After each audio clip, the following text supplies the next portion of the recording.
मंडळी, ह्यो समोर जो तुम्ही आफ्रिकन बोर बकरू बघतास ना, तर त्याची किंमत 12 लाख रुपये आहे. किंमत ऐकून तुमका पण आश्चर्य वाटला असत ना, तसाच काही आमका पण वाटला. पण एवढा काय घाबरण्याची गरज नाही, कारण ह्यो बिझनेस तुम्ही पण करू शकतास. नमस्कार मंडळी, मी शैलू आणि आज आम्ही गेलो कणकवलीतून 15 मिनिटाच्या अंतरावर असणाऱ्या भिरवंड्या या गावात. ह्यो गोट फार्म रोड टच असल्यामुळे तुमका शोधूची गरज लागणार नाही. फायनली मित्रांनो, आम्ही गोट फार्म वरती गेला. ऊन लय लागत असल्यामुळे सरांनी आमका पाणी दिल्यानी आणि आफ्रिकन बोर बद्दल बरीचशी माहिती दिल्यानी. हे जे पिशवी असतं त्याच्यात बकऱ्यांचा खाद्य असतं आणि जर तुमका हव्या असा तर नक्कीच ते उपलब्ध करून देतात. फार्म आहे ना, बघाल ना, हा 100 फूट बाय 25 फूटचा फार्म आहे आणि हा जमिनीपासून 7 फूट हाईटवर आहे.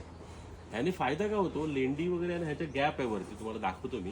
तर त्याने लेंडी वगैरे ऑटोमॅटिक खाली पडते. फळबागवाले आहेत, आंबे काजूवाले, त्यांना लेंडी एक नंबर आहे, कारण ह्याच्यामध्ये प्रोटीन कंटेंट चांगला आहे. कारण शेळीला आम्ही प्रोटीन कंटेंट चारा देतो, त्यामुळे लेंडी खूप चांगली आहे. ह्याच्यामध्ये जी शेळी फिरस्त असते ती काही खाते, दाणे. तुमका पण ह्यो व्यवसाय सुरू करूचो असत ना, तर सुरुवातीक हे एक शेळी विकत देतात. मुख्य म्हणजे शेळीची जी पिल्ला जी तुमका बाहेर विकूक जाऊ नको, तर ते स्वतः विकत घेतात. आणि जर तुमका संपूर्ण व्हिडिओ बघूचो असत ना, तर माझो मित्र आशिष सावंत याच्या युट्यूब चॅनलवरती ह्यो व्हिडिओ अपलोड झालेलो, तर थंय जाऊन तुम्ही नक्की बघा, तुमका संपूर्ण माहिती भेटत.